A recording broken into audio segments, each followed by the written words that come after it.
Sponsored by DeleteMe. Real talk. This channel relies heavily on people interested in a constant stream of new technology hitting the market. And it's hosted by one of those people too. So I've always thought it would be sort of hypocritical of me to focus on ease of repair or sustainability in my content.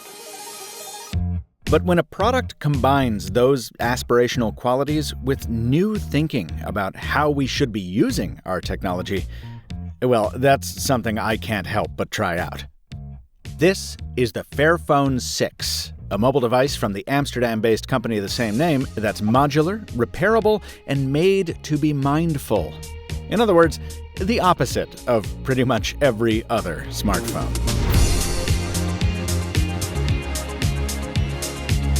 Looking back at my videos from the year, it's been almost 5 months since I last used a smartphone that wasn't top of the line, so moving into the Fairphone for this review was definitely an adjustment.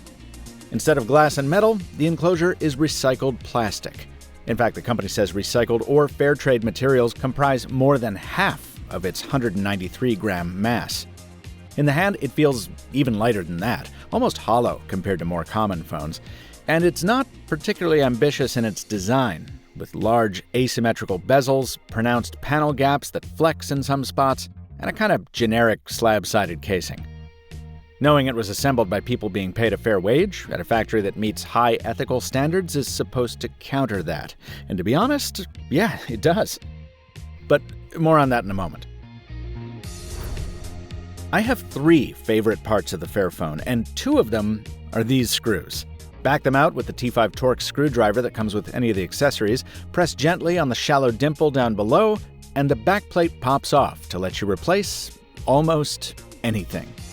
The battery, the OLED screen, all 3 cameras and time-of-flight sensor, the earpiece and speakerphone, the USB port and SIM tray, they're all user replaceable and offered for sale as individual components. My buddy David Amell actually did repair one for a friend recently who'd broken her camera lens, and he said it took less than 5 minutes with just the one screwdriver and a credit card acting as a spudger. iFixit's 10 out of 10 repairability rating seems to be well earned here. Those screws also make possible more modularity. You can ditch the flat backplate for a card holder wallet, or a strap-back grip, or add a lanyard to any of the 3.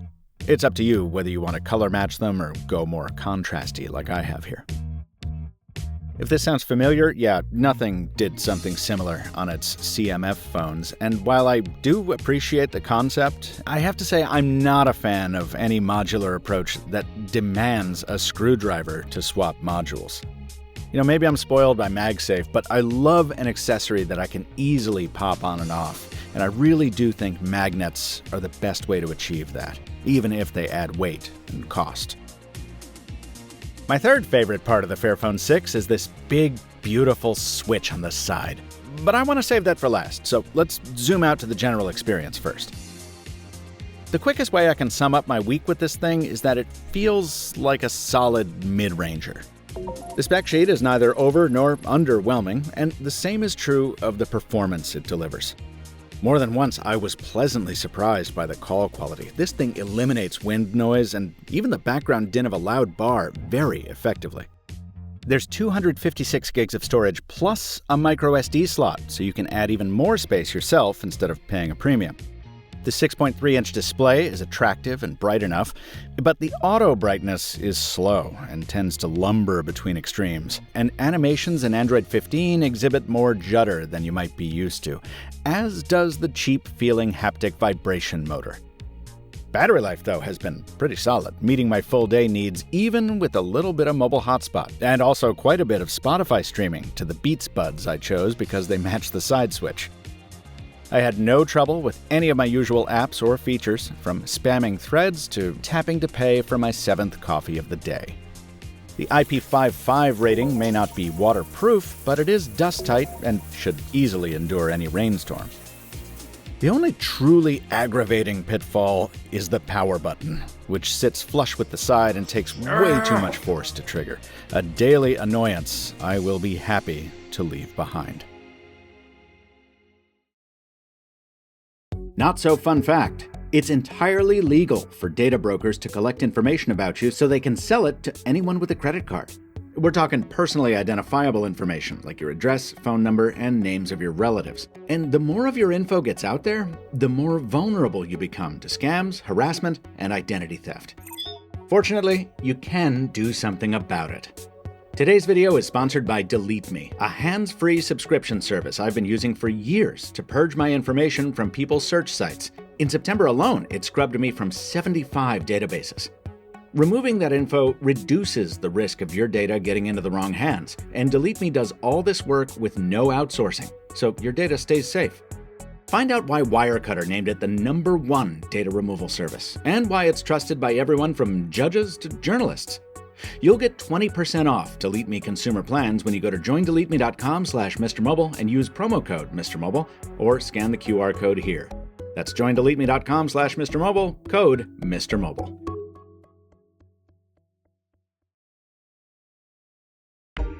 Double-click the power key, and you'll find yourself inside an attractive but sluggish camera app that Fairphone tells me it's working to improve. Photos from the 50-megapixel main sensor are consistent with what you'd expect from a mid-range Android. Colors are sometimes more satisfying, but almost always less accurate than the Pixel 10 and Galaxy Fold 7 I carried for comparison. But then of course they were.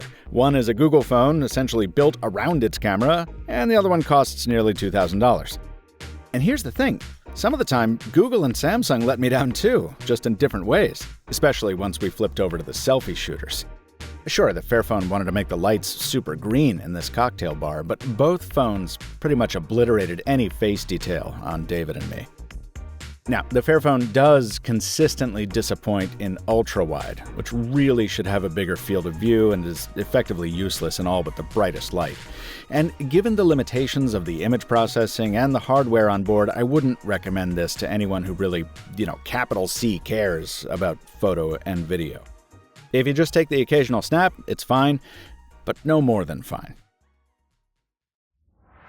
Finally, we come to my third favorite Fairphone feature, the switch, meant to keep you in the moment. Slide it down, and it doesn't just trigger Do Not Disturb mode. It invokes a custom launcher meant to preserve your focus by limiting your options to a handful of apps spread across a handful of spaces.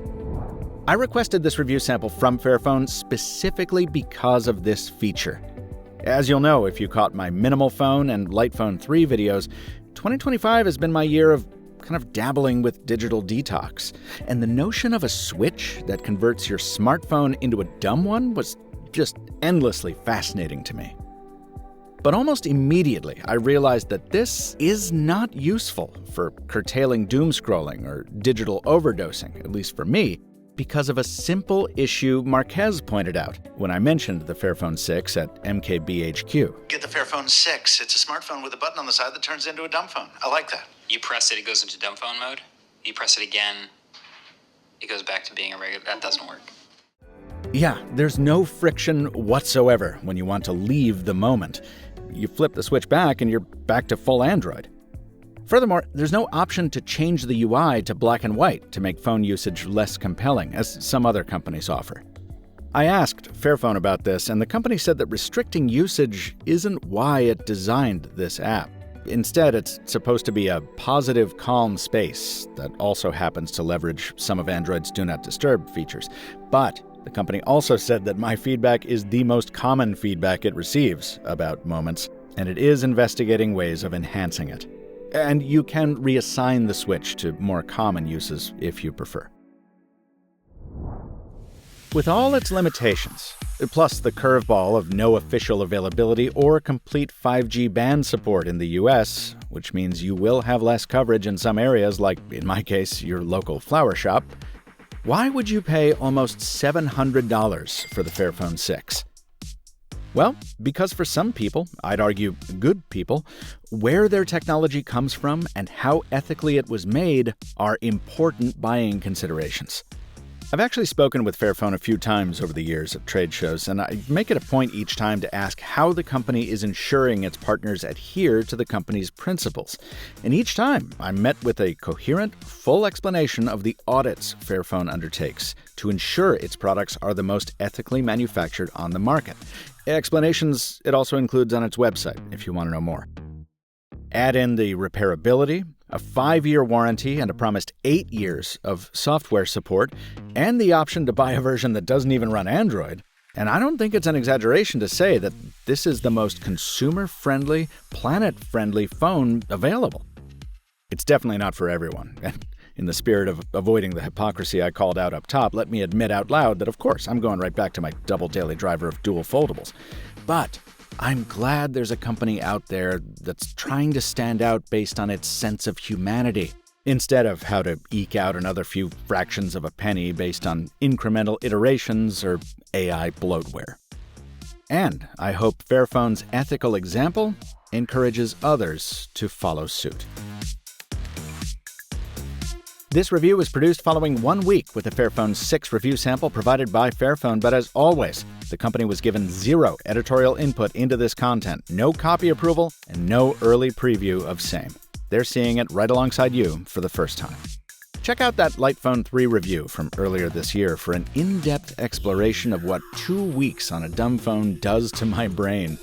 And follow me on Threads at Captain Two Phones for more Mr. Mobile between the videos. Until next time, from Michael Fisher, thanks for watching. And stay mobile, my friends.